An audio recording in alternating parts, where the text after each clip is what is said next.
Hi guys, I am Jackie. I am a student of Matrix Seeker. मैंने आज एक video बनाई है। मैंने एक मेरे दोस्त से बात की थी, अरविंद से, जो एनआईटी सूरत में सेलेक्ट हो गया है। उससे बात हुई थी मेरी, तो मैंने सोचा कि भाई वीडियो बना लेते हैं। वैसे तो वीडियो बनाने का कोई इरादा नहीं था मेरा, पर बाय चांस सहयोग से बन गई, तो मैंने सोचा कि यूट्यूब पर भी शेयर कर देता हूँ। मेरे जो मैट्रिक्स में टारगेट में पढ़ रहे हैं, जो 12th में पढ़ रहे हैं, जिनकी अभी एग्ज़ाम आ रही है, जनवरी अटेम्प्ट होने वाले हैं, या फिर कोई भी भाई मैट्रिक्स के बारे में कभी देखेगा तो उनको फ़ायदा हो, इसलिए मैंने डाल दी। वैसे तो ये वीडियो मेरे को नहीं बनानी चाहिए थी, नहीं डालनी चाहिए थी, क्योंकि यार जनवरी अटेम्प्ट का एग्ज़ाम सर पर आ गए, मेरे 2-2.5 घंटे ख़राब हुए हैं, ऑब्वियसली ख़राब हुए हैं, बहुत मेहनत करनी पड़ी मेरे को इस पर मेरा स्ट्रांगली इमोशन था तो मैंने बनाई है। तो ठीक है, फिर आप भी सोच लो यार, इसको किस हद तक शेयर करना, कितना करना चाहिए।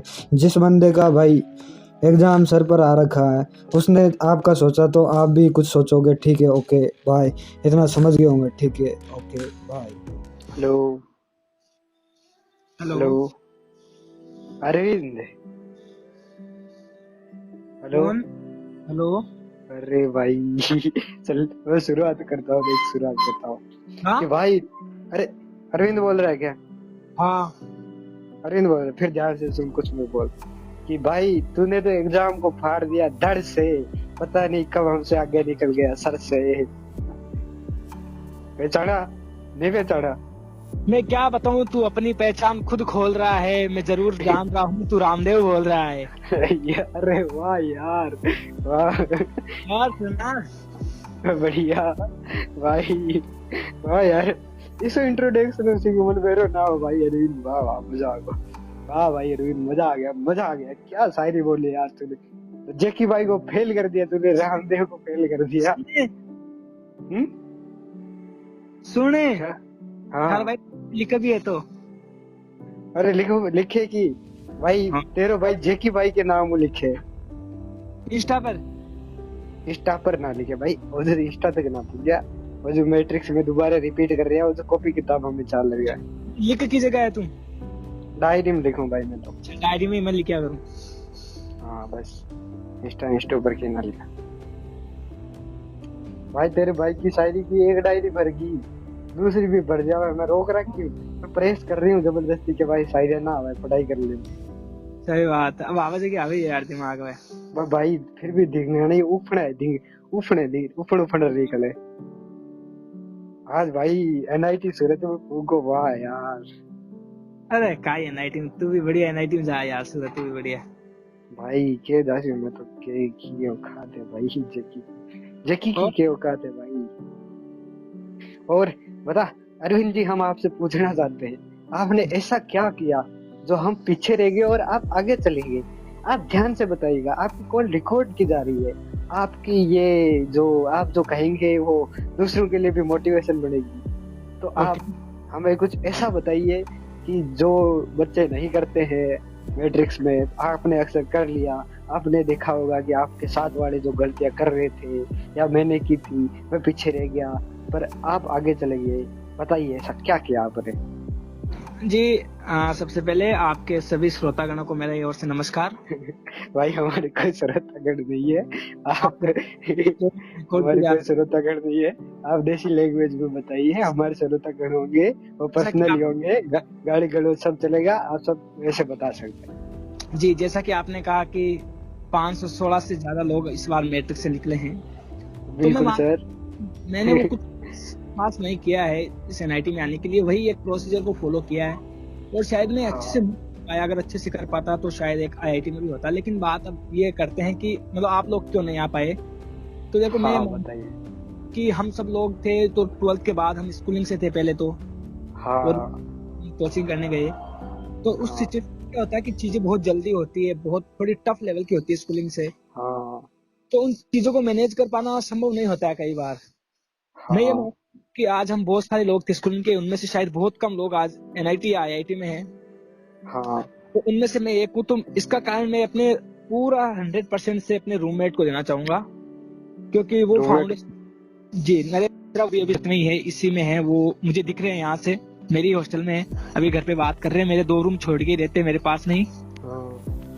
तो उनको देना चाहूंगा, क्योंकि वो फाउंडेशन से थे, 11-12 उनकी अच्छी थी, 94% थे उनके V12। तो फिर उनको काफी आता था, मतलब हालांकि उनका एडवांस का पेपर खराब हुआ, इसके लिए मुझे बहुत खेद है। अच्छा, वो 98% वाला है क्या? हाँ हाँ। अच्छा अच्छा, लेकिन उन्होंने मेरा काफी साथ दिया, तो इसके लिए मैं उनका शुक्रगुजार हूँ और मेरी सफलता में उन्हीं का श्रेय है। वाह भाई वाह। कोई मतलब अगर कोई क्रेडिट देना सीखे तो आपसे सीखे। जी बिल्कुल नहीं, मैं ये सच बात बता रहा हूँ। मैं भाई अभी वाह। नहीं भाई, नहीं वो भी तो लोग देखे हैं मैंने, जो भाई अगर साथ देने के बाद भी क्रेडिट देने से हिचकिचाते हैं भाई। आपने वो नहीं किया भाई, बढ़िया लगा मेरे को। मेरे घर वालों ने मुझे सीकर भेजने के लिए सपोर्ट किया, वहीं सीकर से NIT में भेजने के लिए मेरे रूममेट ने मेरा सपोर्ट किया भाई। बढ़िया, बहुत बढ़िया, बहुत बढ़िया। और क्या पूछना चाहते हैं भाई आपसे? अच्छा, आपने व्हाट्सएप किया मुझे ये? हाँ। आपके नंबर है ना ये? हाँ, आपके नहीं, तेरे नंबर है क्या, ये बोल। जी नहीं रामदेव जी, ऐसे थोड़ी होता है। अरे नहीं तेरे नंबर, ये बोल। रामदेव जी नहीं, जेकी भैया बोल। जेकी भैया तेरा नंबर है क्या, ये बोल। अच्छा हाँ। अब हम रामदेव जी नहीं रहे, हम जेकी भैया बन गए।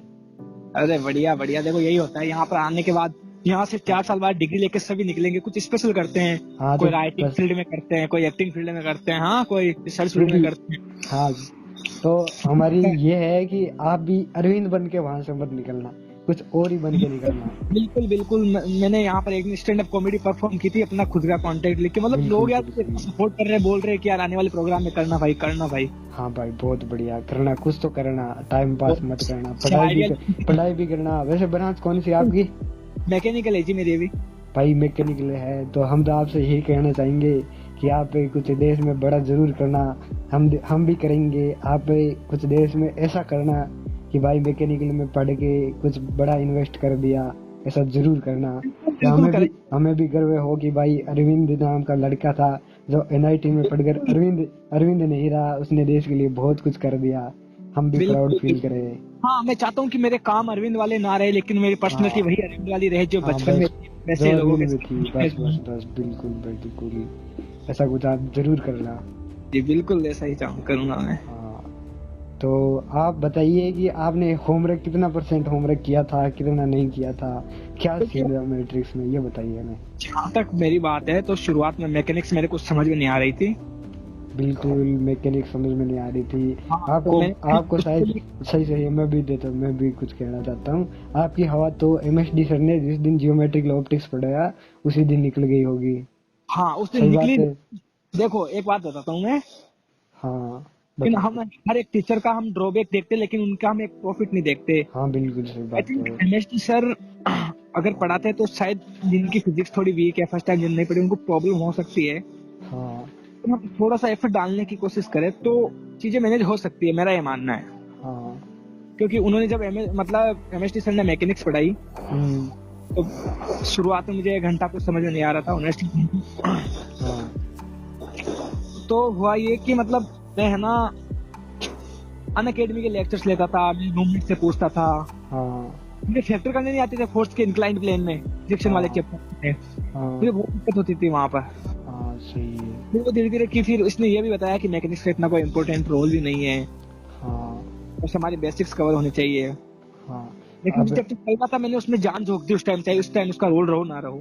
बस बहुत बढ़िया। जब ओवरऑल सिलेबस मेरे सामने आया ना तो मैंने उन चीजों को छोड़ दिया, जो भले ही मुझे आती हो, या अगर जो चैप्टर्स एग्जाम में आते लेकिन उनका वेटेज ज्यादा, वो अगर मेरा टाइम खा रही है तो वो मेरे किसी काम का नहीं है ना। अगर रोटेशन का मुझे बेसिक आ रहा है तो ठीक है। अगर मुझे उसका बेसिक भी नहीं आ रहा है, उसके क्वेश्चन भी आ रहे हैं, वो मेरा टाइम भी खा रहा है, तो मैं उसका कोई सेंस नहीं मानता, उस चीज को छोड़ देना ही बेहतर है। ठीक है अरविंद, मैं सोच रहा हूँ कि ये वीडियो अपन अगर YouTube पे डाल दे तो ठीक रहेगा, बहुत सारे बच्चों को हेल्प मिलेगी। तो थोड़ा सा अच्छे से बताने की कोशिश करना, ठीक है? YouTube चैनल क्या आपका? YouTube चैनल तो है, मैं डाल दूंगा या तू डाल देना, कोई भी दोनों में से एक डाल देंगे। सर आप डाल देना। ठीक है, फिर डाल देंगे और अच्छे से बताने की कोशिश करना। तक मेरे साथ क्या हुआ था, मैंने तो MSD सर ने जब पढ़ाया था ना, जी, तो MSD सर ने पढ़ाया तो मेरे को भी नहीं समझ में आया। तो तुमने तो वहां से अच्छे से कर लिया जी भाई, तूने दूसरी जगह से देख लिया। मैं मैट्रिक्स के हॉस्टल में था, दूसरे सोर्स मेरे पास कोई थे नहीं, तो मेरे दिमाग में उसी दिन भाई फिजिक्स के प्रति नफरत हो गई, तो मैंने फिजिक्स छोड़ दी। तो ये एक तरफ से तो ये भी पता चलेगा कि भाई कोई बंदा क्यों सक्सेसफुल होता है मैट्रिक्स में पढ़ने वाला, और दूसरी तरफ मैं भी एग्जाम्पल लूँ कि भाई क्यों अनसक्सेसफुल होता है। तो देखो इसके पीछे एक सिंपल सा रीजन बताता हूँ। हमारा कई बार क्या होता है, परसेप्शन बन जाता है पर्टिकुलर सब्जेक्ट को लेकर, पर्टिकुलर पार्ट को लेकर, और वो कई बार उसकी वजह टीचर्स हो सकते हैं, हमारा उस टाइम का जो पर्टिकुलर सिचुएशन है वो हो सकती है। जैसे भी मैं मानता हूँ कि अगर आपको केडी सर पढ़ाते तो शायद आप फिजिक्स नहीं छोड़ते। हाँ सही बात कह रहे हो आप, बिल्कुल सही कह रहे हो। शुरुआत में अगर केडी सर पढ़ाते तो नहीं छोड़ता मैं। तो देखिए इसके लिए चीज ये है कि जैसे भी मैकेनिक्स आप वापस करो मत, कोई जरूरत नहीं उस चीज की। हाँ अब तो हो गई, वो टाइम चला गया, अब तो हम कुछ नहीं कर सकते। लेकिन अगर आप मॉडर्न फिजिक्स छोड़ते हो, हाँ वो आपकी बिगेस्ट मिस्टेक हो सकती है, मैं ये मानता हूँ। फिर तो मैंने पूरी सारी फिजिक्स छोड़ दी थी, अब मैकेनिक्स फिर तो कुछ नहीं पढ़ा यार। चलो आप ये बताइए, अभी आपके एग्जाम आ गए। हाँ तो अभी मतलब क्या सिलेबस है आपका फिजिक्स में, क्या सिनेरियो है आपका?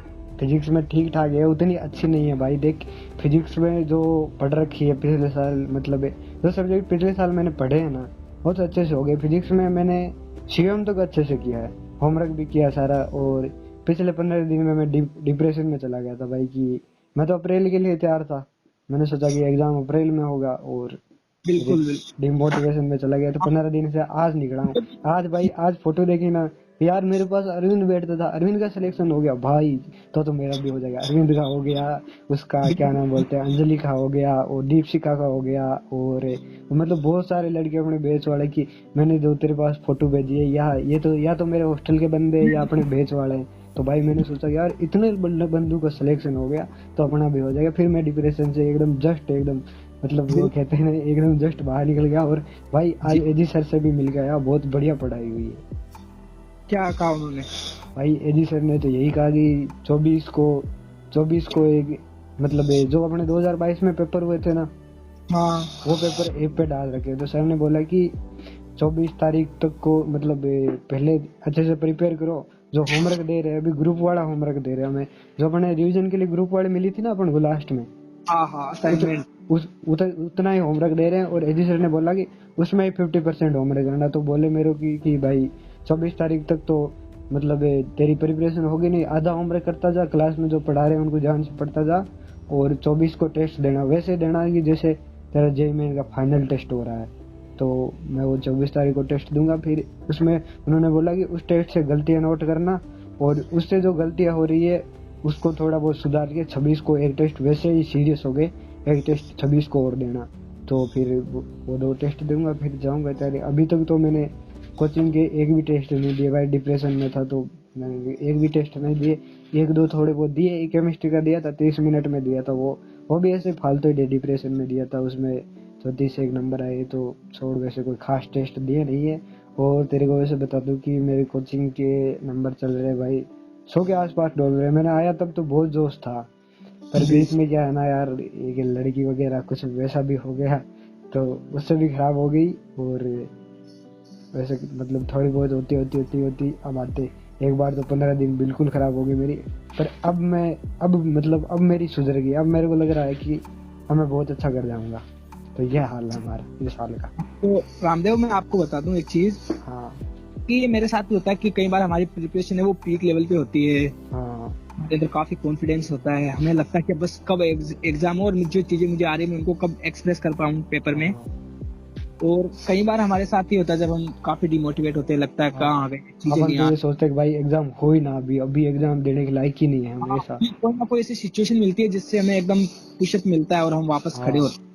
हाँ हमने अभी वो टाइम है कि जो चीजें आप आ रही है उनको रिवाइज करो, कुछ नई चीजें वो अगर कुछ सिलेबस आपका चल रहा है तो उससे भी कंटिन्यू करता जाओ, क्योंकि अगर आपका सिलेबस नहीं हुआ तो सेकंड अटेम्प्ट भी आपके लिए काफी इंपॉर्टेंट रहेगा। इम्पोर्टेंट रहेगा। सर तो सारे यही बोल रहे हैं, और एग्जाम में हमें तो वो छुट्टी भी नहीं दे रहे कि भाई आपको एग्जाम क्लास मिस करके जाना है। लेकिन अच्छी बात यह है कि मैट्रिक्स में जितने पढ़ रहे हैं उनमें लगभग काटे मतलब पेपर 29 तारीख को, उस दिन संडे, तो शायद ही टारगेट वाले किसी की कोई खराब होगी, कोई 1-2 बंदे मतलब 10% ही बंदे हैं इनकी जिनको 29 तारीख को नहीं है एग्जाम, तो उनका ही होगा, और तो सबका ठीक है बजाय। हाँ आज सर ने पूछा था क्लास में, हाथ खड़ा करा कर, वो ऑर्गेनिक पढ़ाते हमें नए सर आए तो केटी सर ने, उन्होंने पूछा कि मैंने सब क्लास में पूछा तो लगभग सबका 29 को है, तो ये अच्छी बात है। ये बाई गॉड मतलब ये क्या कहते हैं, सहयोग से ही हुआ है, लेकिन अच्छा हुआ है। हाँ, और आपको एक चीज और ध्यान रखनी चाहिए कि अगर आपका जो प्रिपरेशन का लेवल है हाँ वो फर्स्ट अटेम्प्ट के लिए उतना नहीं है, तो आपको काफी मेहनत करनी चाहिए सेकंड अटेम्प्ट के लिए, क्योंकि जो सेकंड अटेम्प्ट का कंपटीशन होता है वो बहुत हायर होता है। हाँ मैंने ये चीज नोटिस की कि जब जेई 2022 में हाँ फर्स्ट अटेम्प्ट में 150 पे 97 परसेंटाइल आ रहे थे कई बच्चों के, 96 मान लीजिए। हाँ।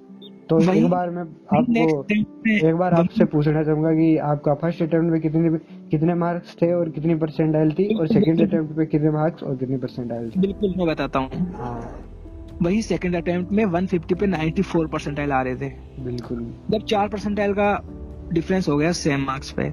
अगर मैं मेरे बताऊं मार्क्स तो शायद मेरे 130 थे। हाँ फर्स्ट। हाँ, हाँ और फर्स्ट में उस पे मेरे शायद 96 पर, हाँ 96 परसेंटाइल आए थे, लगभग 95 पॉइंट मतलब करीब थे। 96। 96 नहीं थे बट 95 पॉइंट थे, मतलब करीब थे काफी। हाँ अच्छा, तो आपके पहले अटेम्प्ट में ज्यादा रहे हैं? जी बिल्कुल। और सेकंड अटेम्प्ट में क्या हुआ कि मैं मतलब शायद मैं अपनी ही इसमें कुछ फेलियर मानता हूँ कि मैं चीजें मैनेज नहीं कर पाया। मैं मतलब एडवांस और सेकंड अटेम्प्ट दोनों में उलझा रहा। अच्छा। एक तरफ मुझे लग रहा था कि मुझे एडवांस फोकस करना चाहिए, तो एक तरफ मुझे लग रहा था थोड़े से परसेंटाइल बढ़ा लेते हैं कि अगर एडवांस नहीं होता है हाँ। तो हम एनआईटी में अच्छे में शिफ्ट हो सकते हैं। अगर आपको ऐसा क्या लगता है कि अगर उस टाइम आप किस चीज पे फोकस करते तो आपका अच्छा होता है, एडवांस या मेंस पे? मुझे लगता है उस टाइम मुझे एडवांस पे फोकस करना चाहिए था। बिल्कुल, तो आज आप आईआईटी में होते। जी। और सेकंड अटेम्प्ट में मेरी मात्र 90 परसेंटाइल आई थी, 90 पॉइंट समथिंग, 91 मान लीजिए आप। और मैंने घर वालों को 94 बताया फिर। चलो कोई बात नहीं, वो हो जाता है। हाँ, ठीक है, हो तो जाता काफी मतलब मेरे लिए मोमेंट इसलिए नहीं था कि कमाई, मतलब इसलिए लगा कि मैं फंसा भी रहा दोनों के बीच और मैं बिल्कुल, अच्छे से ना बिल्कुल। पाया। जब बात आई एडवांस की तो मैं बता दूं आपको, केमिस्ट्री मेरा एक मतलब स्ट्रॉन्ग पिलर था।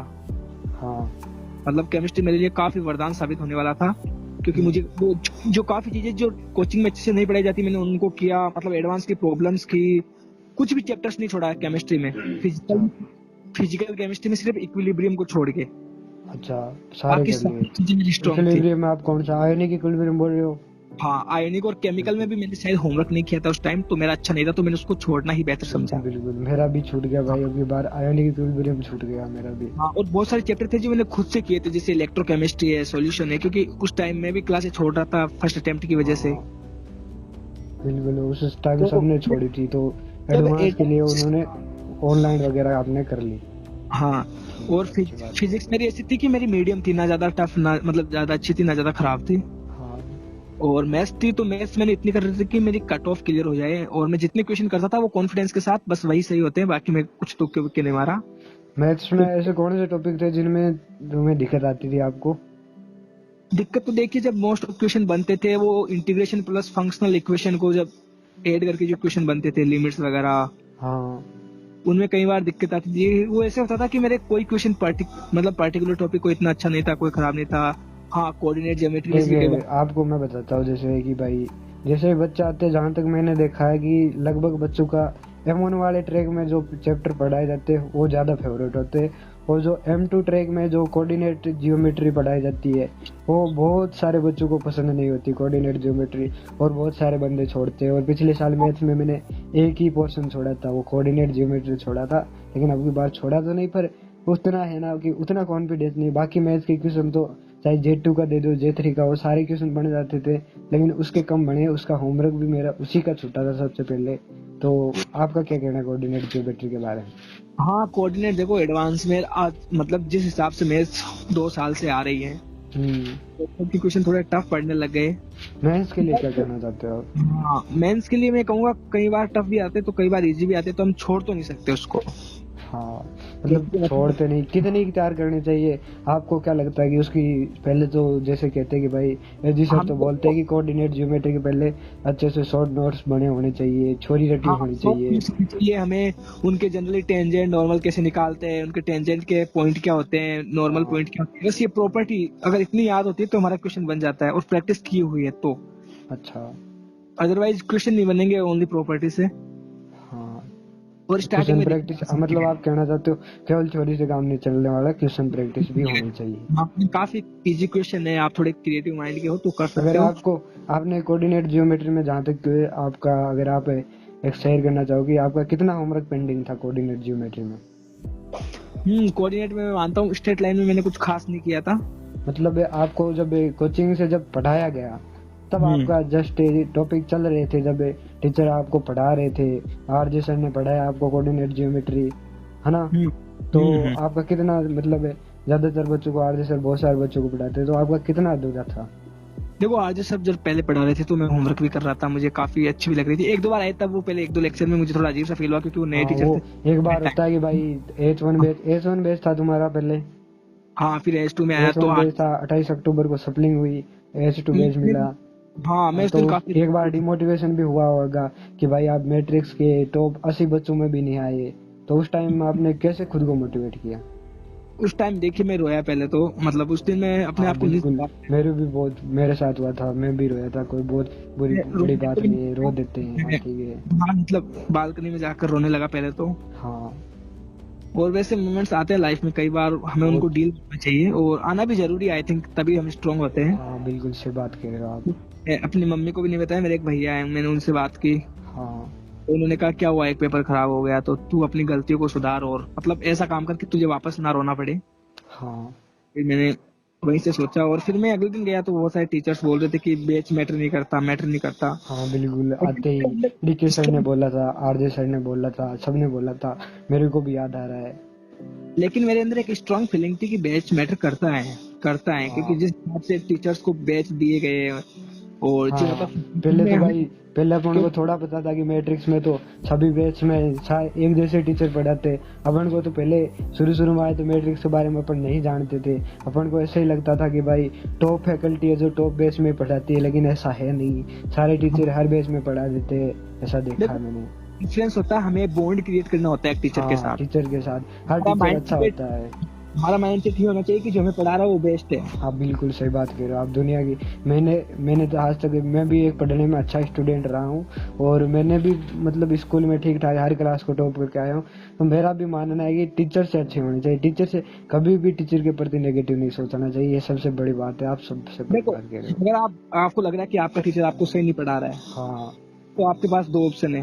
हाँ, तो आप चेंज करवा सकते हैं तो करवा दीजिए। और मेरे हिसाब से तो उसमें ज्यादा दिमाग नहीं लगाना चाहिए, क्योंकि कोचिंग वाले हैं जो इंटरव्यू वगैरह सफिशिएंट लेके ही किसी को टीचर रखते हैं। ऐसा नहीं है कि किसी को मतलब ऐसे ही रख लिया। तो टीचर तो एकदम सही होता है, गलत होते तो हर बार अपन ही होते हैं। हाँ तो और एक दूसरा ऑप्शन है कि हम ही टीचर के अकॉर्डिंग ढल जाए, मतलब टाइम लग है। सही बात है। थोड़ा बहुत एडजस्ट करना पड़ता है, एडजस्ट करना सही रहता है। और बहुत बच्चों के साथ होता है। अभी भी देख रहा हूँ हमारे P1 वाले हैं जो IIT खड़गपुर से है, मतलब उनको बहुत कुछ अच्छा आता है। कभी कभी वो मतलब इंग्लिश मीडियम में तो अच्छा पढ़ा देते हैं, पर हिंदी में उतना अच्छे से एक्सप्रेस नहीं कर पाते। तो बच्चे मतलब ये कोशिश नहीं करते कि हम उनके सर के साथ सपोर्ट करके समझने की कोशिश करें। वो हर बार टीचर की शिकायतें करते रहते हैं दूसरे सर को। कभी TKD सर से मिलते हैं, उनको भी कहते हैं कि P1 वाले सर सही नहीं पढ़ा रहे। तो मतलब वो गलत लगता है मेरे को। उनको टीचर को सपोर्ट करना चाहिए, वो सपोर्ट करेंगे तो उनका सही सीख जाएंगे। अगर जहाँ तक मेरे को पता है, मैंने पिछली बार MSD सर को बुरा मान के छोड़ दिया था, तो मेरे बहुत दिक्कत आई, पूरे साल मैथ नहीं संभली। लेकिन अब की बार मैंने ये सोच लिया कि जो भी टीचर पढ़ाएंगे, चाहे कैसे भी टीचर हो, मैं उनसे सीखूंगा। तो भाई हमारी मैकेनिक्स अच्छी ठीक ठाक अच्छी हो गई, क्वेश्चन बन गए सीट के ठीक ठाक है, रिविजन करेंगे तो और सुधर जाएगी। बिल्कुल। ओके रामदेव, एक चीज बताना चाहूंगा आपको कि कल हमारे 3 असाइनमेंट्स की चेकिंग है, मतलब 3 सब्जेक्ट में। हाँ, और आपने हमसे कांटेक्ट किया, हमसे बात की, हमें काफी अच्छा लगा। अच्छा, तो हम आप बिजी हो थोड़े? हाँ जी, थोड़े हमें असाइनमेंट करना है, तो हम आज अपनी बात को काम देना चाहेंगे। थैंक यू भैया। हम कभी आगे कोई टाइम मिलेगा तो संडे वगैरह को अपन आगे टाइम जरूर आगे बात करेंगे। ठीक है, थैंक यू भैया, थैंक यू। हाँ, संडे, मंडे, ट्यूसडे ये दिन होते हैं जहाँ पर हमारे वर्कलोड कम होता है। फिर वेडनेसडे से क्या मतलब सैटरडे तक थोड़ा वर्कलोड बढ़ जाता है। संडे को कर सकते हैं, बिल्कुल आपको संडे को कॉल कर सकते हैं ना। बिल्कुल। तो अपन मिलेंगे फर्स्ट अटेम्प्ट के बाद मिलेंगे, ठीक है? Okay bye. बिल्कुल रामदेव, बिल्कुल। और आपको शुभकामनाएं अपने आने वाले अटेम्प्ट के लिए। आपको भी क्रैक करने के लिए बहुत बहुत बधाइयाँ, कॉन्ग्रेचुलेसन, धन्यवाद। Thank you. हम चाहेंगे कि आप बेहतर कॉलेज में बेहतर ब्रांच प्राप्त करें। बिल्कुल, हम आपकी आकांक्षा जरूर पूरा करेंगे। हम जी कोशिश करेंगे कि टॉप के आईआईटी में सीएस के साथ जाएं, और अगर आप सपोर्ट करोगे तो क्यों नहीं जाएंगे। ऐसे बिल्कुल अच्छे रामदेव, दोस्त, अच्छे दोस्त होते हैं जो इतनी अच्छी अच्छी बातें बताते हैं, जिनको पता चल जाता है पहले कि भाई ये करना है, वो क्यों नहीं जाएंगे। जाएंगे, जरूर जाएंगे। आप अगर सपोर्ट करोगे तो जाएंगे, आपके सपोर्ट से ही जाएंगे, वैसे नहीं जाने वाले। लेकिन अगर आप सपोर्ट करेंगे तो जरूर जाएंगे। के बारे में क्या कह रहे हो? हमें इंतजार रहेगा आपकी सफलताओं का। बिल्कुल, आपको जल्दी आपका इंतजार पूरा करेंगे। पहले अटेम्प्ट तो हमारा इतना अच्छा नहीं जाएगा, लेकिन आपको वादा करते हैं कि अप्रैल अटेम्प्ट बिल्कुल बहुत अच्छा जाएगा और बहुत अच्छा करेंगे। बिल्कुल। Thank you. Okay, thank you Ramdev. ठीक है, बाय। अपन रखते हैं। ठीक है।